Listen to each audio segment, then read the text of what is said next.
코스닥이 좀 탄탄해지려면 좀 더 입증이 되거나 아니면 규격화되거나 표준화된 그런 기준이 있어야 된다고 생각을 했었습니다.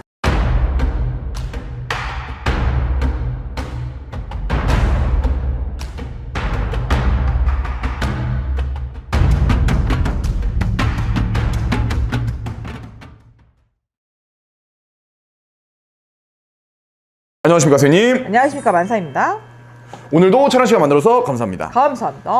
선생님의 이 상반기 코스피 전망이 굉장한 예측률을 보여주셨고요. 네. 그리고 이제 하반기 네. 그러면서 많은 분들 또 만보기 분들이 궁금해하는 게 네. 코스닥일 것 같습니다. 네. 이 코스닥에 대한 상장 폐지 요건에 대한 문턱이 상향이 됐습니다. 네. 쉽게 말해서 기존에는 150억대 시총을 가지고 있으면 사실 안전자산으로 분리가 됐는데 네. 이제 하반기부터 이 기준을 200억으로 높여졌고요. 네. 내년 27년 1월까지는 300억으로 추가가 강화된다고 합니다.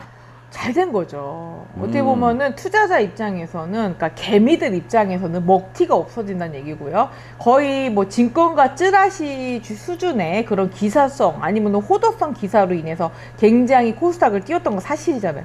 아사리판 도박판이 저는 코스닥이라고 생각합니다. 그래서 그동안은 약간 벤처 스타일의 투자 규모나 아니면 약간의 미래적인 주도형, 그리고 아니면은 그 미지의 세계를 약간 그 체험하는 식의 그런 주가 상승이나 아니면 주가를 주도했던 것 같은데, 제가 볼 때 코스닥이 좀 탄탄해지려면 좀 더 입증이 되거나 아니면 규격화되거나 표준화된 그런 기준이 있어야 된다고 생각을 했었습니다. 다행이라고 생각합니다. 그래서 앞으로 그런 규제가 더 강화되고 자본금에 대한 제한이 생기게 되면 탄탄한 기업이 아니면 코스닥에 입성하지 못한다는 얘기잖아요. 그래서 제가 잘 된 거라고 보고요. 그렇게 좀 규제화가 되거나 법제화 됐을 경우에 피해자가 덜 생산됩니다, 사실은. 그래서 동전주도 지금 제한하고 있는 이유 중에 하나가 하방 압력으로 인해서 동전주를 갖다가 안 올리는 것을 장난을 많이 쳤다는 얘기입니다. 그랬을 때 그것을 법제화하거나 아니면 1,000원 이하의 동전주 정리 철퇴를 함으로써 주가를 일부러 안 올렸던 기업들은 다시 올릴 수밖에 없는 구도로 가겠죠. 사실 선생님이 말씀하신 것처럼 동전주에 대한 상패 기준도 신설이 되고요. 네. 말씀하신 것처럼 1,000원 이하의 기준에 병합하는 회사들은 이걸로 인한 타격을 보게 될 건데 오히려 이게 코스닥을 올리는데 긍정적인 효과가 된다는 거예요. 긍정적이고 굉장히 변동성에 취약했던 코스닥 시장이 다시 재건되는 효과를 갖게 될 것이고요. 그것이 겹제되어 있지 않던 우리나라가 코스닥의 피해가 컸던 건 사실이잖아요. 솔직히 2차 전지 때문에도 손해 많이 본 건 사실이잖아요. 여러 가지 카더라 통신이나 광고를 통해서 끌어들임 효과는 컸지만 실질적인 매출이 존재하지 않거나 시행되지 않은 기술이 많았기 때문에 피해를 많이 양산했던 것으로 예상이 돼요. 그래서 그런 부분을 법제화해서 어느 정도 철퇴를 가하겠다는 그런 상법 개정이기 때문에 바람직하다고 보고요.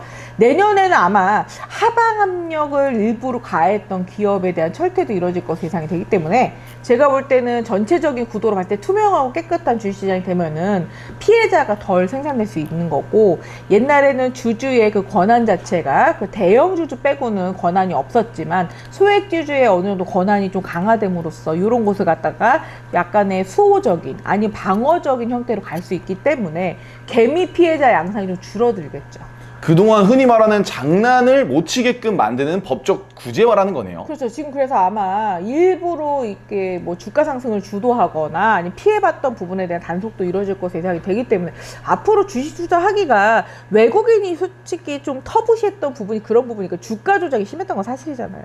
그러니까 그런 부분이 어느 정도 정제화돼야지만 또 24시간 증권시장에 가능한 거고요. 그래서 외국인 투자가 나스닥 수준으로 갈 수 있는 거죠. 그래서 법제적인 부분이 강화돼야 되는 건 사실입니다. 결국 지금 코스닥에 대한 안전성을 가져오고 네. 이 법제화를 통해서 코스닥은 긍정적인 효과, 호재를 맞는다는 겁니다. 그래서 오른다고 제가 예상을 했던 겁니다. 그러니까 상법 개정으로 인해서 코스닥도 단속이 필요한 건 사실이고요.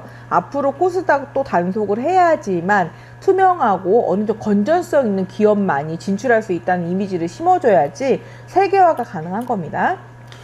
이 과정이 일반인들한테 전해지면서 사실 네. 코스닥에서 그동안 우리를 먹여 살렸다고 하죠. 네. 이 한성기업과 모나미, 이제 펜을 만드는 한성기업과 원래 기술이 대단한데 지금 많이 못 든 기업이잖아요, 사실은. 맞습니다. 사실 하루아침에 15%가 주가가 상향했고요. 그렇죠. 흔히 말하는 돈줄 내준다는 한국인 심리가 작용을 했는데 네. 갑자기 너무 많이 올라서 오히려 거래 정지가 됐습니다.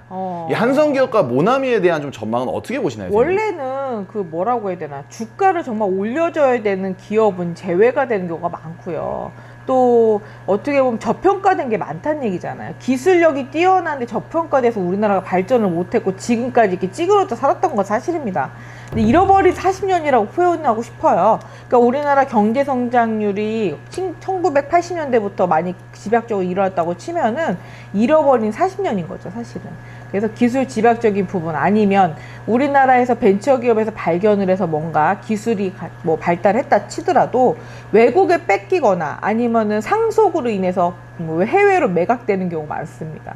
조금 락앤락 같은 거 아니면 코인에 뭐 콘돔 회사 있거든요. 전 세계에 제일 유명한 그 1위의 기업이 뭐 분산되는 걸 보면서 굉장히 안타까움을 많이 느꼈습니다. 그래서 아마 요번에 3법 개정 되면서 진짜로 뭐 매출 규모나 앞으로 미래적인 자산 가치가 좀 중요한 기업들이 각광받게 될 것 같아서 다행이라고 생각합니다. 장기적으로 선생님이 코스닥을 1,500포인트까지 예언을 네. 해주셨잖아요. 네. 마찬가지로 하반기에 그 꿈을 이룰 수 있을까요? 그렇죠. 법적인 제한 아니면 코인 시장도 마찬가지예요. 그래서 그 금융위원회 아니면은 금융감독원의 제재를 받지 않으면 불법적인 일이 많이 일어나겠죠. 그래서 그런 부분이 법제화되거나 법적 3법 개정, 그러니까 상법적으로 제한이 돼야지만 국가적인 표준화나 투명성이 보장되는 건 사실입니다. 좋습니다. 이렇게 해서 하반기 코스닥 시장에 대한 전망을 한번 알아봤고요. 네. 추가로 또 궁금하신 점이 있다면 댓글 남겨주시면 감사하겠고요. 오늘도 세명검하고 좋은 정보 감사합니다. 감사합니다.